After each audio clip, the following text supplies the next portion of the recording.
enseignant à la faculté des sciences juridiques et politiques de l'université Cheikh Anta Diop de Dakar et membre du laboratoire d'études et de recherche sur les droits et politiques de l'environnement et de la santé au Sénégal.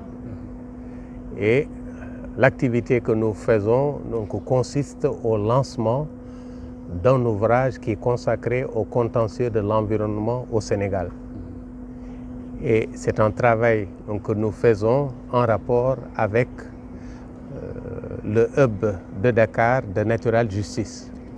Et ce hub de Dakar de Natural Justice nous accompagne pour finaliser ce travail qui est fait par justement aussi bien des théoriciens que des praticiens. Nous avons à cet égard des magistrats qui travaillent avec nous, nous avons des avocats qui travaillent avec nous, nous avons des membres de la société civile qui travaillent avec nous et nous avons aussi des enseignants de l'université. Ce qui permet à partir de ce moment d'avoir un regard d'un certain nombre de personnes qui peuvent ne pas avoir du tout les mêmes objectifs.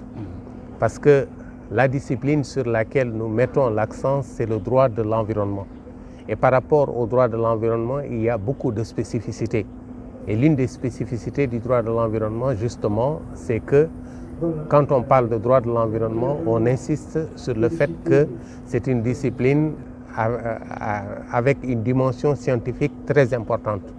Et par conséquent, même parmi les rédacteurs, nous avons des personnes qui ne sont pas du tout des juristes, mais que nous avons pris au niveau des sciences dures.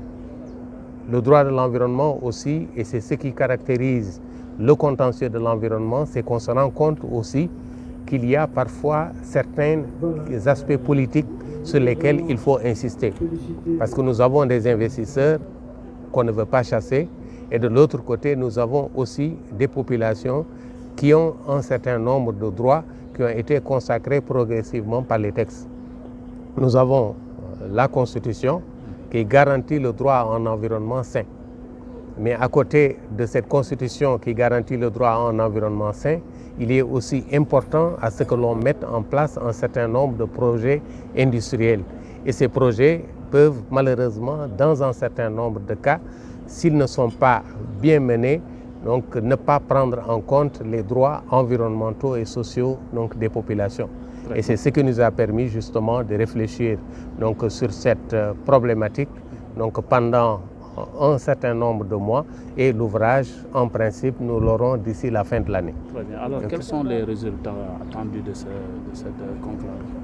Oui, les résultats, justement, c'est la validation d'une feuille de route par rapport au travail que nous sommes en train de faire et demander aussi aux institutions qui sont les plus concernées par le contentieux de l'environnement, quelles sont, en ce qui les concerne, justement, quelles sont leurs attentes par rapport à cet ouvrage. Et cela nous permettra, nous aussi, de pouvoir mieux affiner le travail que nous faisons. Merci.